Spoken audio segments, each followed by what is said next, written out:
इस वार्ता जो है ये हमने देखा किस तरह से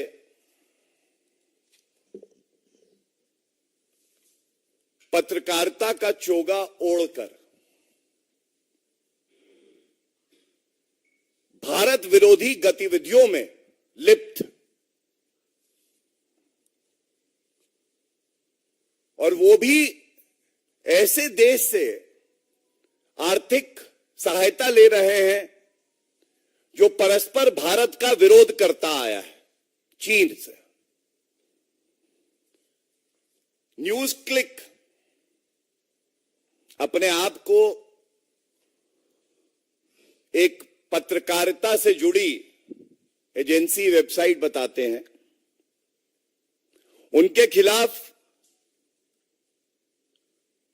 कार्रवाई हो रही है और बड़ी जिम्मेदारी से यहां पे यह बताना आवश्यक है, गंभीर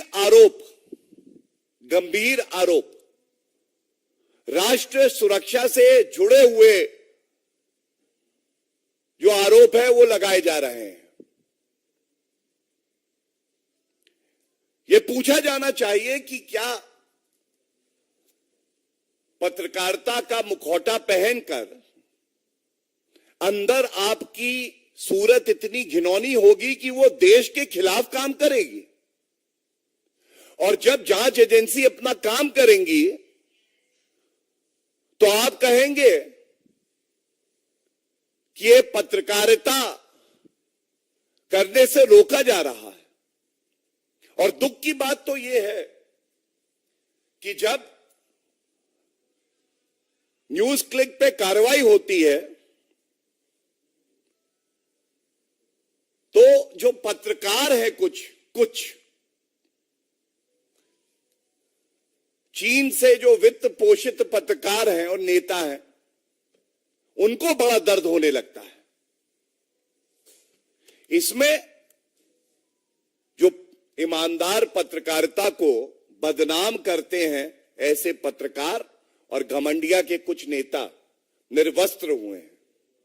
उनका घिनौना चेहरा देश के सामने आया है।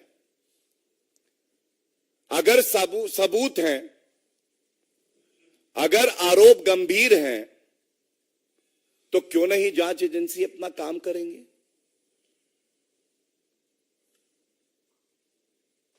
अगर कोई विदेशी शक्ति भारत को कमजोर करने के लिए फंडिंग करती है और उस पर ठोस कार्रवाई जांच एजेंसी करती है, तो घमंडिया के नेताओं को और जो घिनौने चेहरे वाले कुछ पत्रकार हैं उनको क्यों दर्द होने लगता है? इनकी आस्था न्यायालय में नहीं है, क्योंकि आज की खबर है कि दिल्ली के कोर्ट ने जो फाउंडिंग एडिटर है न्यूज क्लिक के, मिस्टर प्रबीर पुरकयास्था, 7 दिन की इनको पुलिस कस्टडी में भेजा है। 7 दिन की पुलिस कस्टडी में। तो जो ये हो हल्ला कल से मचाया जा रहा था, पत्रकारिता की बात करी जा रही थी, चौथा स्तंभ है, बिल्कुल है, लेकिन एक सच्चा ईमानदार भारतीय पत्रकार एक विरोधी देश से फंडिंग नहीं लेगा, वो भारत को दीमक की तरह खाएगा नहीं। और इसीलिए बिल्कुल स्पष्ट ये यहां से बताना चाहते हैं कि पहला पुख्ता सबूत है जो खबर आ रही है, इसीलिए मनी लॉन्ड्रिंग का और यूएपीए का मामला दर्ज किया गया है। और जो पत्रकार और नेता भारत विरोधी गतिविधियों में लिप्त पाए जाएंगे, जिनकी सोच चीनी और असली चेहरा पाकिस्तानी होगा, वो ये ना सोचे कि उन्हें बख्शा जाएगा। आज भारत की जनता ये उम्मीद करती है आदरणीय श्री नरेंद्र मोदी जी की सरकार से कि कोई भी व्यक्ति अगर भारत विरोधी गतिविधियों में लिप्त है तो उसके खिलाफ सख्त से सख्त कार्रवाई होनी चाहिए। और ये जो 303 सीटें भारतीय जनता पार्टी को जनता ने दी, जो आशीर्वाद दिया, ये इसीलिए दिया था क्योंकि जनता को विश्वास था आदरणीय प्रधानमंत्री श्री नरेंद्र मोदी जी, जो टुकड़े टुकड़े गैंग के सदस्य हैं, उनको बख्शेंगे नहीं। कानून के तहत सख्त से सख्त कार्रवाई होगी। और इसी कड़ी में मैं आपको बता दूं, न्यायालय में, कानून में, संविधान में, चाहे वो घमंडिया कांग्रेस हो, चाहे और लोग हों जैसे संजीव भट्ट, तीस्ता सीतलवद, ये लोग सोचते हैं ये कानून से ऊपर है।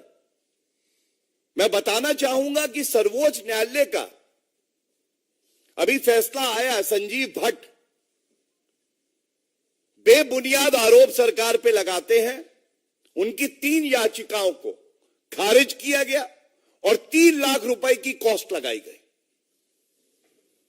3 उनकी याचिकाओं को खारिज किया गया और 3 लाख की कॉस्ट लगाई गई। क्या कोई घमंडिया का नेता इस पे टिप्पणी देगा? और ये वो कांग्रेस पार्टी हो, टीएमसी हो, समाजवादी पार्टी हो, पापी आप हो, कुछ दिन पहले लोकतंत्र का, अभिव्यक्ति की आजादी का गला खुद घोट रहे थे 14 वरिष्ठ पत्रकारों को बॉयकॉट किया इन्होंने, केवल इसलिए कि वो पत्रकार अपना काम ईमानदारी से कर रहे थे। आप उनसे सहमत हो या ना हो, आप एक पत्रकार को उसका काम करने से रोक नहीं सकते हैं। देश की जनता ने इस घमंडिया को, इंडी अलायंस को बॉयकॉट कर दिया। ये ईमानदार पत्रकारों को क्या बॉयकॉट करेंगे? और इसीलिए आज सवाल है कि जब न्यूज क्लिक जैसी चीनी फंडेड एजेंसियों पे कार्रवाई होती है तो घमंडिया, राहुल गांधी, प्रमोद तिवारी, तमाम ऐसे नेता हैं जो बाहर आ जाते हैं इनका बचाव करने। तो इतना घबराए हुए क्यों हो? कहना गलत नहीं होगा, थरथर क्यों कांप रहे हो? चीन से कांग्रेस के क्या लिंक है ये हम सब जानते हैं। 2 करोड़ से ज्यादा की रिश्वत लेना, एमओयू करार साइन करना पार्टी टू पार्टी, जो आज तक सार्वजनिक नहीं हुआ, और उसके बाद जब ईमानदार जांच एजेंसी अपना काम करती है तो आप दबाव बनाने का कार्य करते हैं। मैं इतना ही कहूंगा, कोई भी चीनी दलाल वो कानून से ऊपर नहीं है। कानून अपना कार्य कर रहा है और यह सवाल देश की जनता पूछ रही है कि जब देश की जनता जांच एजेंसियों के साथ खड़ी है, प्रधानमंत्री नरेंद्र मोदी जी के साथ खड़ी है, तो क्या मजबूरी है राहुल गांधी की, ममता बनर्जी की, घमंडिया के जितने घटक दल हैं उनकी, कि वो ऐसी शक्तियों के साथ खड़े हैं जो भारत का भला नहीं चाहती।